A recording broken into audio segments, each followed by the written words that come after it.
नमस्कार। आज से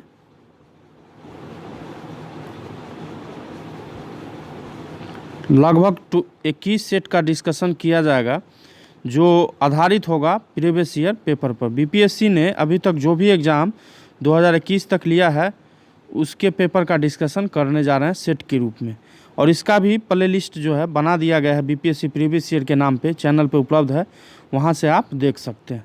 क्योंकि जैसा कि आप जानते हैं कि बीपीएससी में बहुत सारा प्रश्न जो है प्रीवियस ईयर से क्वेश्चन पूछ लिया जाता है, तो इसी संदर्भ में डिस्कस करते हैं सेट नंबर 1। और टोटल जो है 21 सेट का डिस्कस करेंगे। 2021 तक जो जितना भी एग्ज़ाम लिया बीपीएससी के द्वारा उस सभी पेपर का, ठीक है। क्वेश्चन फर्स्ट कर रहा है कि भारत की संचित निधि से भुगतान किसके अनुमोदन द्वारा किया जा सकता है।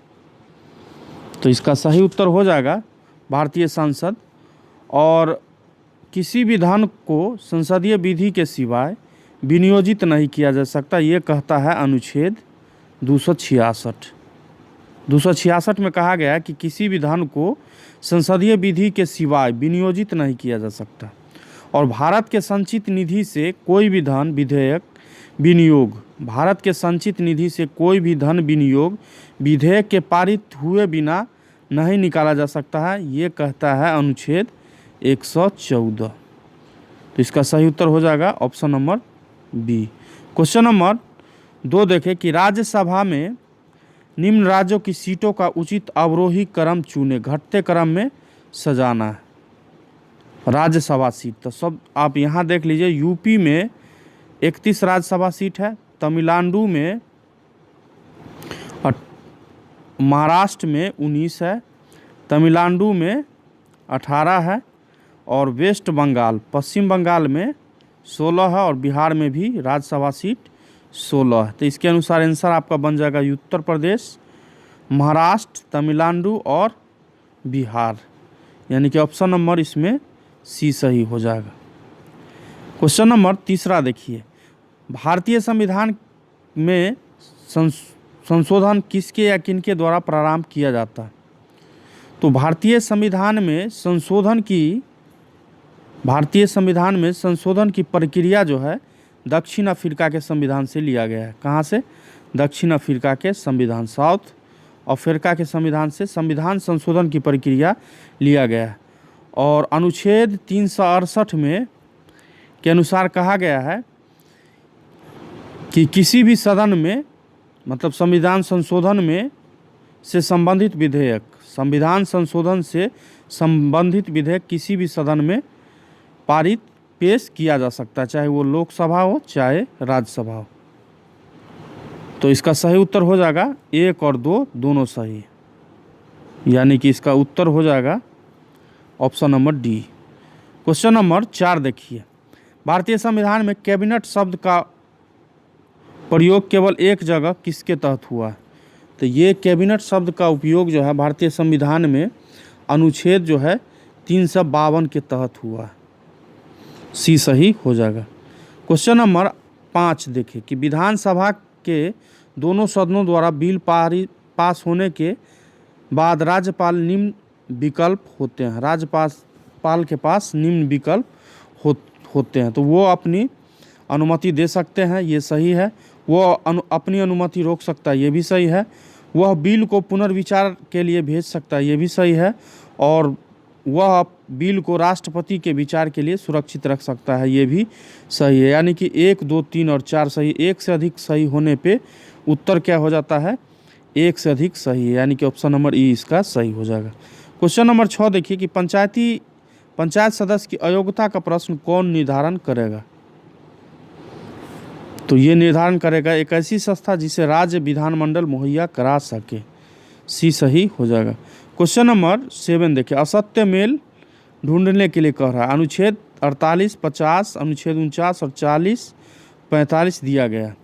देखिए अनुच्छेद 48 जो है इसमें कृषि और पशुपालन का संगठन है। अनुच्छेद 50 में कार्यपालिका से न्यायपालिका का पृथक्करण, अलग होना, ये दर्शाया गया है। और अनुच्छेद 49 में राष्ट्रीय महत्व के स्मारकों, स्थानों और वस्तुओं का संरक्षण हेतु यह अनुच्छेद में वर्णन किया गया है। और ग्राम पंचायत का वर्णन जो है, ग्राम पंचायतों का गठन का वर्णन अनुच्छेद 40 में है। और अनुच्छेद पर 45 में जो है 86वें संविधान संशोधन 2002 के तहत राज्य में 6 वर्ष से कम आयु के सभी बच्चों के पूर्ण बाल्यकाल की देखरेख और शिक्षा देने का जो है प्रयास करेगा, ये वर्णन किया गया था। इसके अनुसार आप देखेंगे तो इसमें सभी उत्तर जो है असत्य है, तो इसका आंसर क्या हो जाएगा? उपयुक्त सभी। उपयुक्त मतलब सभी जो है वो असत्य है। क्वेश्चन नंबर आ जाइए 8 पे। ये उच्च न्यायालय के कार्य क्षेत्र में बदलाव किसके द्वारा किया जा सकता है? ये सब क्वेश्चन आपको पॉलिटी से लिया गया है। जैसा कि जानते हैं कि बीपीएससी में पॉलिटी का क्वेश्चन लगभग 10 से 15 के बीच पूछा जाता है। तो क्वेश्चन नंबर 8 कर रहा है कि उच्च न्यायालय के कार्य क्षेत्र में बदलाव किसके द्वारा किया जा सकता है? तो ये सिर्फ सांसद के द्वारा किया जा सकता है। और भारत में अभी वर्तमान में कितना उच्च न्यायालय है? 25। क्वेश्चन नंबर 9 पे आ जाइए कि राष्ट्रपति को उसके कार्यकाल की समाप्ति के पूर्व किसके सुझाव पर हटाया जा सकता है? तो संसद के दोनों सदन, राज्यसभा और लोकसभा। तो अनुच्छेद 61 के तहत संविधान के अतिक्रमण करने पर राष्ट्रपति पर महाभियोग द्वारा उसे हटाया जा सकता है। और राष्ट्रपति पर महाभियोग लगाने से 14 दिन पूर्व उन्हें सूचना देना अनिवार्य है। ठीक है, तो इसका उत्तर हो जाएगा डी। और 14 दिन पहले सूचना देना अनिवार्य है। और इसका वर्णन जो है अनुच्छेद 61 में किया गया। ये सब ध्यान में रखेंगे। क्वेश्चन नंबर 10 पे आइए। राज्य में अध्यादेश किसके द्वारा लागू किया जा सकता है? तो इसका सही उत्तर हो जाएगा राज्य के राज्यपाल। अनुच्छेद जो है 213 में कहा गया है कि जब विधानमंडल या उसके द्वारा दोनों सदन सत्र में नहीं है तब राज्यपाल अध्यादेश ऑर्डिनेंस जारी करता है। और अनुच्छेद 123 के तहत राष्ट्रपति अध्यादेश जारी करता है। 213 में राज्यपाल के द्वारा और 127 में राष्ट्रपति अध्यादेश को जारी करता है। ठीक है, चलिए क्वेश्चन नंबर आगे आइए। क्वेश्चन नंबर 11 कह रहा है कि भारत में तृतीय पंचवर्षीय योजना और चौथी पंचवर्षीय योजना में कितने वर्षों का अंतराल है? देखिए, तृतीय पंचवर्षीय योजना जो है, थर्ड पंचवर्षीय योजना, इसका कार्यकाल 1961 से 66 के बीच था। और जबकि चौथा पंचवर्षीय योजना का कार्यकाल 1969 से 74 के बीच था। यानी कि गैपिंग ईयर देखेंगे तो 66-69 में 3 वर्ष का गैप है। और 1966 से लेके 1969 तक के बीच जो है अवकाश रहा। यानी कि इसका सही उत्तर हो जाएगा option number B. Question number 12 पे आ जाए। अस्थायी अनुमान के अनुसार भारत में प्रति व्यक्ति शुद्ध राष्ट्रीय आय चालू कीमतों पर 2018 से 19 में और 2011 से 12 श्रेणी में तो क्या है? तो इसका सही उत्तर हो जाएगा 1,26,406। इसका उत्तर हो जाएगा 12 नंबर का option number C. Question number 13 पे आ जाइए। क्वेश्चन नंबर 13 करा कि prevention of money laundering act कब पास हुआ था? Prevention of money laundering act 2002 में पास हुआ था, 1 जुलाई 2002। उद्देश्य क्या था? काले धन को सफ़ेद करने से रोकना। अब जिसके पास काला धन है वो सफ़ेद कर लेता था, इसीलिए काले धन को सफ़ेद करने से रोकना इसका मुख्य उद्देश्य था। क्वेश्चन नंबर 14 देखें कि मुख्य रूप से सामान्यतः सामान्य मानव विकास सूचकांक में सम्मिलित है।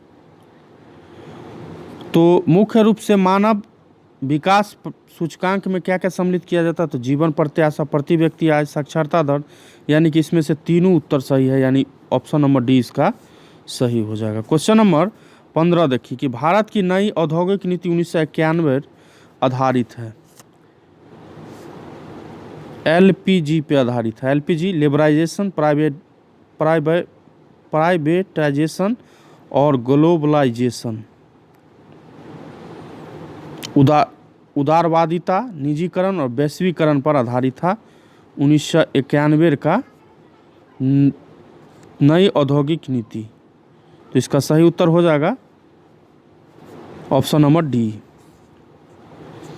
क्वेश्चन नंबर 16 देखें, ट्राइसेम ग्रामीण युवा के स्वरोजगार हेतु प्रशिक्षण योजना एक कार्यक्रम है। तो ट्राइसेम योजना की शुरुआत जो है 1979 ईस्वी में हुआ। यह योजना जो है एकीकृत ग्रामीण विकास कार्यक्रम था, जिसमें ग्रामीण युवा स्वरोजगार कार्यक्रम की शुरुआत जो है की गई थी। और इसमें 1999 में स्वर्ण जयंती ग्राम स्वरोजगार योजना में शामिल कर लिया गया था। तो इसका सही उत्तर हो जाएगा option number A. Question number 17 देखिए कि भारत में पहली औद्योगिक नीति कब जारी हुई थी। भारत में पहली औद्योगिक नीति कब जारी हुई थी? तो हुआ था 6 अप्रैल 1948 को। तत्कालीन उस समय में केंद्रीय उद्योग मंत्री श्यामा प्रसाद मुखर्जी द्वारा ये लागू किया गया था। उस समय का जो केंद्रीय उद्योग मंत्री हैं श्यामा प्रसाद मुखर्जी। क्वेश्चन नंबर 18 देख लीजिए, मेक इन इंडिया वैश्विक पहल का प्रवर्तन किया गया। मेक इन इंडिया वैश्विक पहल का प्रवर्तन किया गया। तो ये हुआ था 25 सितंबर 2014 को।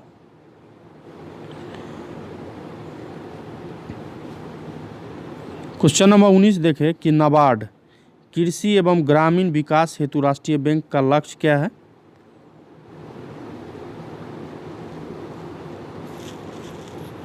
तो इसका लक्ष्य है ग्रामीण शाखा। और इसकी स्थापना जो है 1982 ईस्वी में राष्ट्रीय कृषि एवं ग्रामीण विकास बैंक अधिनियम 1981 के तहत किया गया। यानी कि राष्ट्रीय कृषि एवं ग्रामीण विकास बैंक अधिनियम 1981 के तहत इसका स्थापना जो है 1982 में किया गया। किसका? नाबार्ड का। क्वेश्चन नंबर 20 पे आ जाए कि भारतीय छठी पंचवर्षीय योजना नई की अवधि संबंधित है। तो छठी पंचवर्षीय योजना का कार्यकाल रहा है 1980 से 85 के बीच में। और इसका मुख्य उद्देश्य था ग्रामीण उन्मूलन एवं रोजगार में वृद्धि करना। फिर से सुन लीजिए, ग्रामीण उन्मूलन एवं रोजगार में वृद्धि करना। तो इसका सही उत्तर हो जाएगा option number B. Question number 21 पे आ जाए, जनगणना 2011 के अनुसार बिहार में लिंग अनुपात है। तो ये कितना है? बिहार में लिंग अनुपात 943 है।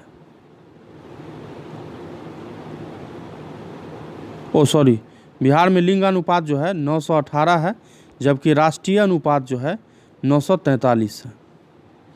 और बिहार में सर्वाधिक लिंगानुपात वाला जिला जो है गोपालगंज है। बिहार स्पेशल में जब आप अध्ययन करेंगे गोपालगंज, तो इस प्रश्न का आंसर आपको पता चलेगा। अब जैसा कि जानते हैं कि बिहार स्पेशल से भी बीपीएससी में लगभग 20+ प्रश्न जो है एग्जाम में पूछ लिया जाता है। क्वेश्चन नंबर 22 पे आ जाए, वर्ष जनगणना 2011 के अनुसार बिहार में सर्वाधिक जनसंख्या वाला जिला।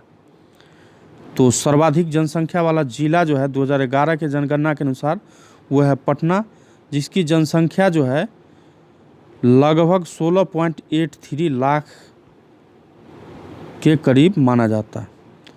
और जबकि शेखपुरा की जनसंख्या सबसे कम है, 1.11 लाख। सबसे कम शेखपुरा और सबसे ज़्यादा पटना। ये भी बिहार स्पेशल से क्वेश्चन है। क्वेश्चन नंबर 23 देखें कि जनगणना 2011 के अनुसार बिहार में जिलों की कितनी संख्या? तो जिलों की टोटल संख्या जो है 38 है।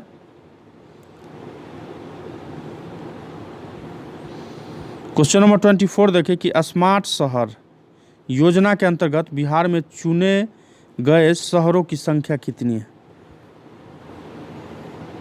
स्मार्ट सिटी के लिए कौन कौन शहर चुना गया था? मुजफ्फरपुर, भागलपुर, बिहार शरीफ और पटना। पटना, मुजफ्फरपुर, भागलपुर और बिहार शरीफ, यानी कि कितना हो जाएगा? 4 जिला चुना गया था। क्वेश्चन नंबर 25 देखें कि जनगणना 2011 के अनुसार बिहार में साक्षरता दर कुल व्यक्ति कितना है? तो साक्षरता जो है बिहार में 61.8% है, जबकि राष्ट्रीय स्तर पर है 74.04%। तो इसका उत्तर इसमें नहीं दिया गया है, तो इसका आंसर जो हो जाएगा ई ऑप्शन हो जाएगा। और जैसे आप जानते हैं कि देश में सबसे अधिक साक्षरता वाला राज्य जो है केरल है, जहां 2011 के अनुसार 94% लोग जो हैं साक्षर हैं।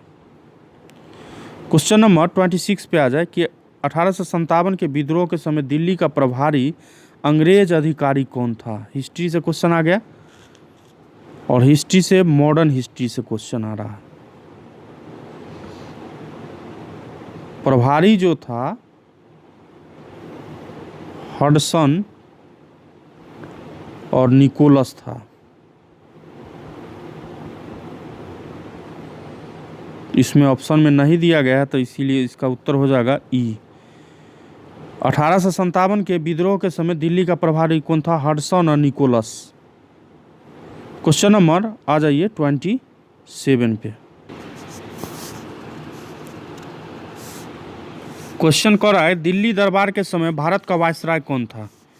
तो ये थे लॉर्ड लिटन। बी ऑप्शन सही हो जाएगा। क्वेश्चन नंबर 28 पे आ जाए किस अधिनियम के द्वारा अंग्रेजों ने घोषणा की कि भारत में अधिकारियों की नियुक्ति में राष्ट्रीयता और रंग के आधार पर भेदभाव नहीं किया जाएगा? तो ये किया था चार्टर्ड एक्ट अधिनियम 1833। बी ऑप्शन इसका सही हो जाएगा। क्वेश्चन नंबर 29 पे आ जाए इनमें से किसने दी हिंदू एसोसिएशन की स्थापना की थी? ये किया गया था श्रीमती एनी बेसेंट के द्वारा। क्वेश्चन नंबर 30 पे आ जाए कि सूची 1 और सूची 2 को मिलाइए और सूचियों के नीचे दिए गए कूट की सहायता से सही उत्तर का चयन करना। इल्बर्ट बिल विवाद जो हुआ है ये 1883 से 84 में हुआ है और लॉर्ड रिपन इसका हो जाएगा। द्वितीय अफगान युद्ध जो हुआ है 1878 से 80 में हुआ है और इस समय भी लॉर्ड लिटन, ऑप्शन ए इसका हो जाएगा। धार्मिक अयोग्यता अधिनियम जो है 1850 में पारित हुआ है और उस समय में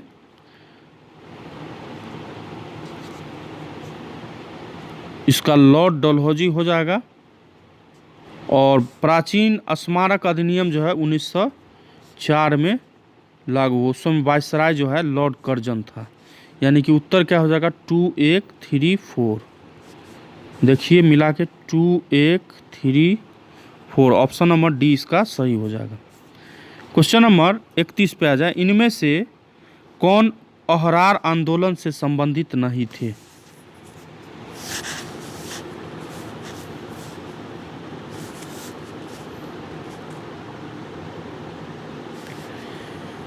उन्नीस 1906 ईस्वी में बंगाल में के राष्ट्रीय मुसलमानों द्वारा अहरार आंदोलन की शुरुआत किया गया था और 1907 की इसके नेतृत्वकर्ता जो थे मौलाना मोहम्मद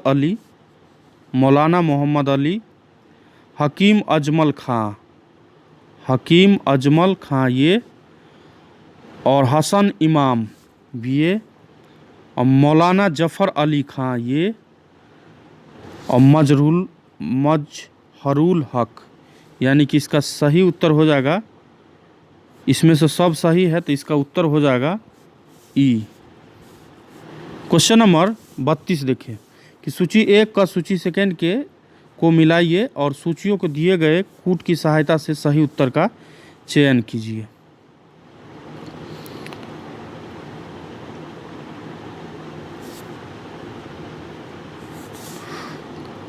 तो इसका हो जाएगा करयानंद शर्मा का मुंगेर। उसके बाद हो जाएगा यदुनंदन शर्मा का हो जाएगा गया। और जामुना करंजी का हो जाएगा सारण। और राहुल सांकृत्यान का हो जाएगा अनवारी। यानी कि सही उत्तर हो जाएगा 2 1 4 3, 2 1 4 और 3। यानी कि इसका उत्तर हो जाएगा option number C. Question number 33 देखें कि निम्नलिखित में से कौन सा एक सही सुमेलित नहीं है। कौन है जो सही सुमेलित नहीं है? M.A. डांगे, ये जो है सही सुमेलित नहीं है। क्वेश्चन नंबर 34 देखें कि इनमें से कौन काकोरी ट्रेन डकैती कांड से संबंधित नहीं थे। 9 अगस्त 1925 को हिंदुस्तान रिपब्लिक एसोसिएशन के सदस्यों ने सहारनपुर में लखनऊ लाइन पर 8 डॉन रेलगाड़ी को काकोरी नामक गांव में रोककर रेल विभाग के खजाने को क्या किया था? लूट लिया था।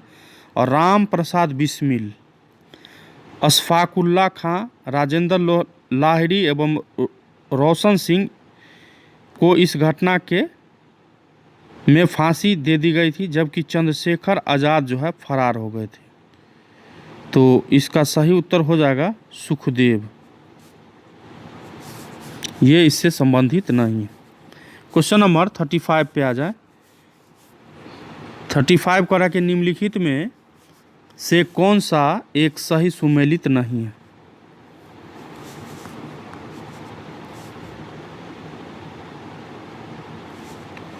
इसमें जो सही सुमेलित नहीं है, ये चौरी चौरा कांड, ये कांड हुआ है 1922 में। क्वेश्चन नंबर 36 देखें, बिहार के किस क्षेत्र में फतेह सादी विद्रोह हुआ था? तो ये हुआ था सारण में, जो अभी गोपालगंज में पड़ता है। बिहार के सारण जिले की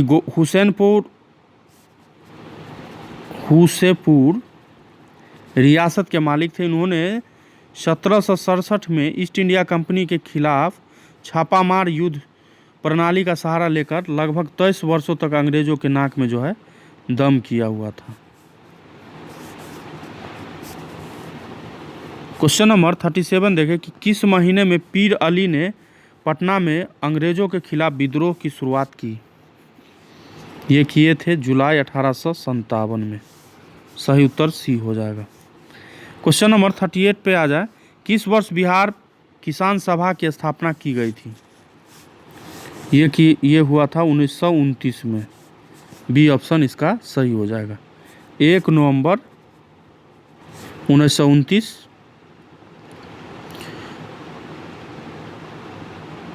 और स्वामी सहजानंद इसके प्रथम अध्यक्ष थे। इसके बाद 1936 में सहजानंद सरस्वती ने अखिल भारतीय किसान सभा का जो है गठन किया था। क्वेश्चन नंबर 39 पे आ जाए। 39 कह रहा है कि बिहार कांग्रेस कमेटी के पहले अध्यक्ष कौन थे? तो ये थे हसन इमाम। क्वेश्चन नंबर 40 पे आ जाए कि बिहार के किस नगर में 1922 का भारतीय राष्ट्रीय कांग्रेस का वार्षिक अधिवेशन हुआ? 1922 का भारतीय राष्ट्रीय कांग्रेस का वार्षिक अधिवेशन कहाँ हुआ? तो ये गया में हुआ। और इसके अध्यक्ष कौन थे? तो चित्तरंजन दास, CR दास के नाम से भी जाना जाता है। क्वेश्चन नंबर मैथ का आ जाए। मैथ का क्वेश्चन कर रहा है कि श्रेणी 1 + x²/2 + x³/4 6 + x4/24 + dash dash क्या है? तो ये है चर घातांकी श्रेणी। एक्सपोनेंशियल फंक्शन का e⁻x = होता है 1/1 + 1/(x²) 1 factorial plus x by 1 factorial plus x square by, अरे यार पेंसिल ही वर्क नहीं करता, एक्स स्क्वायर बाय फैक्टोरियल 2 और उसी प्रकार हो जाएगा एक्स क्यूब बाय फैक्टोरियल 3 और उसी प्रकार हो जाएगा एक्स 4 बाय फैक्टोरियल 4। अब इसको जब सॉल्व करेंगे तो आएगा आपका कि 1 plus x square bye 2 factorial 2 को कैसे लिखेंगे 2 गुने 1 और उसी प्रकार आ जाएगा एक्स क्यूब बाय 6 और उसी प्रकार आ जाएगा x to the power 4 by 24 plus dash dash dash, यानी कि चर घातांकी श्रेणी में आ जाएगा। कह रहा है यदि कॉस थीटा और साइन थीटा बराबर है तो थीटा का क्या मान होगा। देखिए थीटा का मान 45 डिग्री पर ये दोनों बराबर हो जाता है, यानी पाई बाय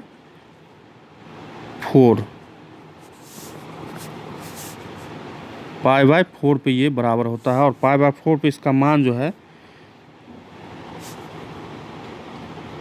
1/√2 होता है।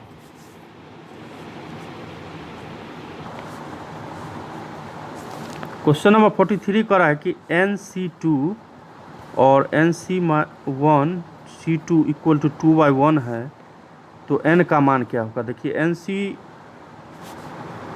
NCR का क्या फार्मूला होता है, n into n-1 n-2 dash कहाँ तक होगा n-r तक। अब y होगा r into r-1 into r-2 -1।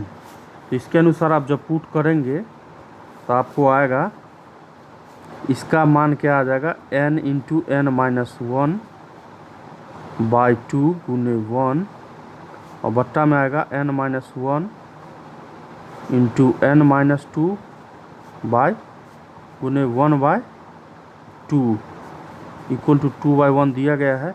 NC1 से NC1 कटेगा, ये 2 से ये 2 कट जाएगा। अब ऊपर में क्या आ रहा है n बाय, नीचे में आएगा बट्टे में n-2 इक्वल टू 2/1 के है। अब क्रॉस जब इसका गुना करेंगे तो आपको आएगा n इक्वल टू 2n-4। कितना आएगा n इक्वल टू 2n-4, तो n इक्वल टू आ जाएगा आपका 4। तो इसका सही उत्तर क्या हो जाएगा, option number B. Question number 44 देखें कि 5/3 x cube plus 5/3 x minus 10/3 equal to है 0 के, तो x का मान आपको ज्ञात करने के लिए बोलता है। तो इसमें जो 5/3 अगर कॉमन लेते हैं तो x cube plus x minus 2 बचेगा जो इक्वल होगा 0 के। तो अब इस इक्वेशन को इधर ले जाएंगे, 5/3 को तो 0 हो जाएगा, तो बचेगा क्या, तो बच रहा है x cube minus x minus 2 equal to 0। अब इसको जब आप imply that x cube minus x बराबर 2 उधर चल के 2 में आ जाएगा।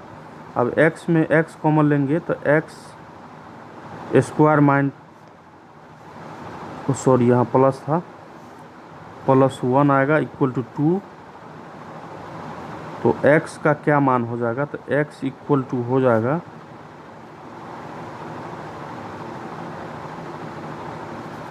x square minus +1 equal to 2, तो x इक्वल टू 1/√। तो इसका मान क्या हो जाएगा 1 पर ये सही होगा, यानी कि इसका उत्तर जो हो जाएगा वो हो जाएगा डी। क्वेश्चन नंबर 45 देखें, 45 का उत्तर हम डायरेक्ट टिक कर देते हैं। 45 का उत्तर आपका आएगा 51। क्वेश्चन नंबर 46 देखें कि log a by b plus log b by a equal to log a plus b है, तो इसको सॉल्व जब आप करेंगे तो आएगा log a plus log b बराबर होता है log ab। इसका क्या हो जाएगा log a बाई बी गुने बी बाई ए बराबर log a प्लस बी। अब इधर क्या आ जाएगा, log 1 आ जाएगा कट के log 1, और इधर आ जाएगा log a प्लस बी। तो a प्लस बी का मान log कट जाएगा, a प्लस बी का मान हो जाएगा 1। क्वेश्चन नंबर 47 पे आ जाए। मैथ का क्वेश्चन बनाने में है वीडियो लंबा बनता है।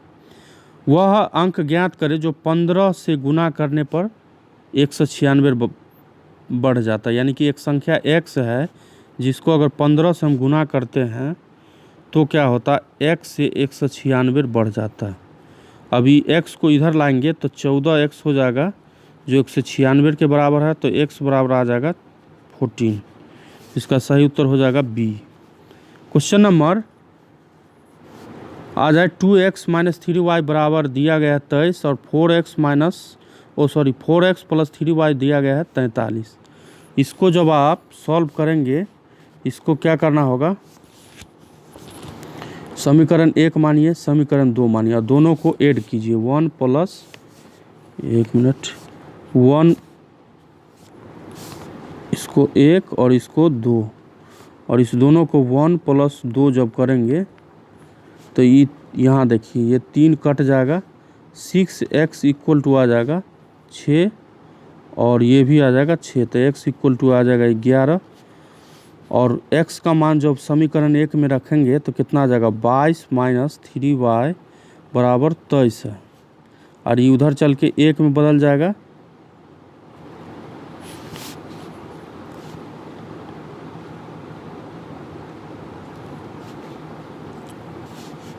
यानी कि माइनस 3y बराबर हो जाएगा 23 माइनस 22, यानी कि आ जाएगा 1। तो y का मान क्या हो जाएगा -1/3। तो इसका उत्तर क्या होगा, इसमें x का मान 11 और y का मान -1/3, ये सही है। क्वेश्चन नंबर 49 देखिए कि दो संख्याओं का अनुपात 3:4 है और मौसो जो है 4 दिया, तो उसका लॉसो क्या होगा। देखिए दो संख्याओं का गुणनफल क्या होता, तो लॉसो गुने मौसो, दो संख्या का गुणनफल। और कह रहा है कि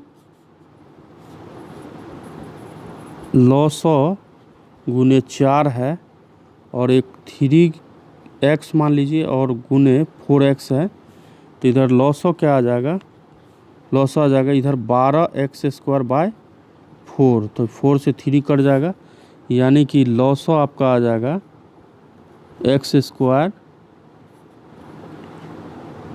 लॉसो आ जाएगा 3x²।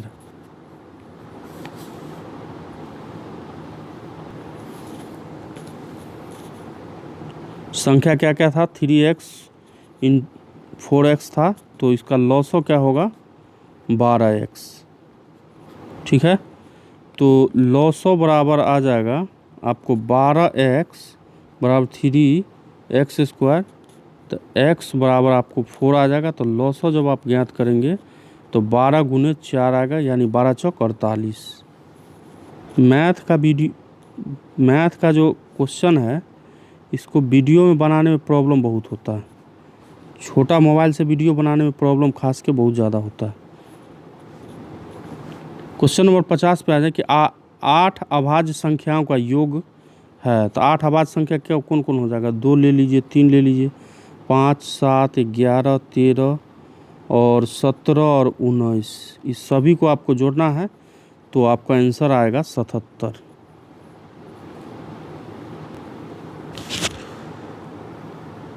वीडियो काफ़ी लंबा बन गया है, फिर भी लेते हैं क्वेश्चन साइंस का। हीरे का चमक का क्या कारण है, तो इसका कारण है पूर्ण आंतरिक परिवर्तन, डी ऑप्शन सही है। क्वेश्चन नंबर 52 देखें, एक लड़का एक दर्पण के सामने 30 सेंटीमीटर की दूरी पर खड़ा होता है। वह अपना सीधा प्रतिबिंब देखता है जिसकी ऊंचाई उसकी वास्तविक ऊंचाई का 1/5 है, तो कौन सा दर्पण उसके सामने है। तो इसका मतलब है कि लड़के से छोटा पिक्चर है, तो इसका मतलब उत्तल दर्पण उसके सामने है। क्वेश्चन नंबर 53 देखें कि कोहरे में हम देख नहीं सकते क्योंकि कोहरे में जो है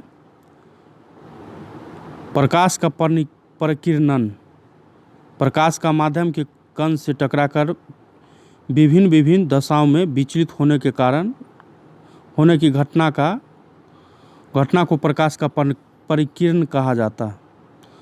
तब यह संभव होता है कि जब माध्यम के कण का आकार प्रकाश के तरंगदैर्घ्य की कोटि का हो।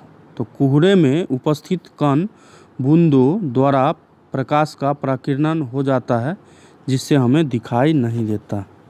तो प्रकाश का क्या हो जाएगा? परिकिरणन।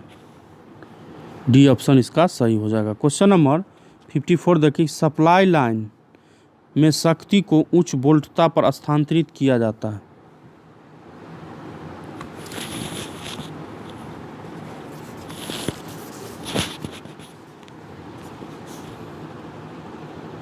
तो इसका सही उत्तर हो जाएगा शक्ति क्षय को न्यूनतम करने हेतु। क्वेश्चन नंबर 55 देखें कि बीपीएससी में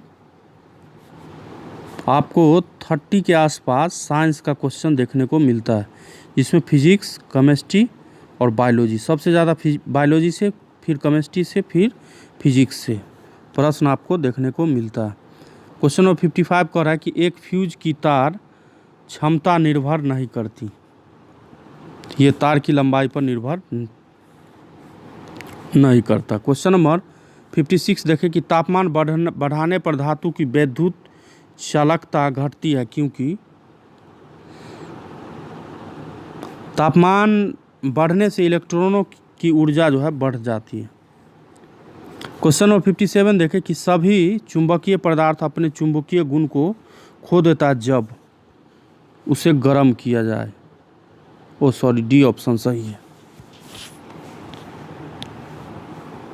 क्वेश्चन नंबर 58 देखें कि तप्त तार आमीटर का प्रयोग निम्न में से किसके मापन के लिए होता है? तो एसी और डीसी दोनों के लिए। फोटोन है, फोटोन क्या है? प्रकाश ऊर्जा का एक क्वांटा। बी ऑप्शन इसका सही है। क्वेश्चन नंबर 60 पे आ जाए, रेडियो सक्रियता दर्शाने वाला हल्का तत्व है।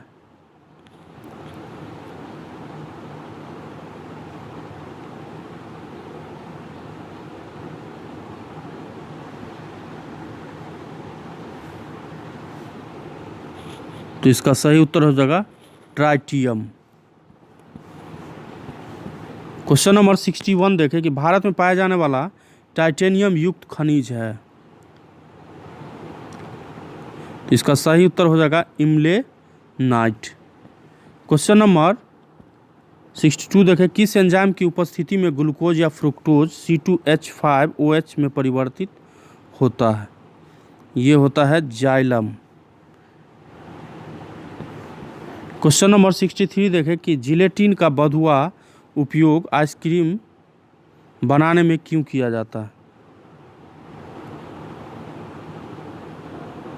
कोलाइडो को अस्थायी करने में, क्रिस्टल बनाने से रोकने हेतु।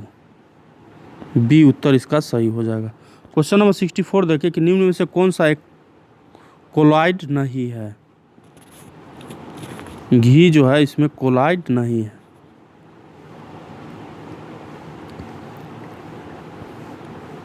क्वेश्चन नंबर 65 देखें कि दो रंगहीन गैसों को मिश्रित करने पर गहरे भूरे रंग की गैस बनती है। ये गैस है। दो रंगहीन गैसों को मिश्रित करने पर गहरे भूरे रंग की गैस बनती है। ये गैस क्या कहलाती है? तो ये NOO2 के नाम से जाना जाता है। सी ऑप्शन इसका सही हो जाएगा। निम्न में से किसका क्वथनांक सबसे अधिक होता है? तो ये होता है H2O। क्वेश्चन नंबर 67 देखें, कीटाणुनाशक गैमेक्सिन निम्न में से किस पर आधारित है? ये आधारित है बेंजीन हेक्साक्लोराइड पे। चलिए क्वेश्चन नंबर 68 करा कि कौन सा यौगिक विंटर ग्रीन तेल कहलाता है? ये कहलाता है मेथिल सैलिसिलेट। डी ऑप्शन इसका सही हो जाएगा। क्वेश्चन नंबर 69 देखिए, यूरिया की पहचान की जा सकती है तो इसको पहचानने के लिए बायूरेट परीक्षण द्वारा इसकी पहचान जो है की जाती है। क्वेश्चन नंबर 70 देखिए, आजकल सर्वाधिक प्रचलित एवं सुरक्षित शक्कर का विकल्प है।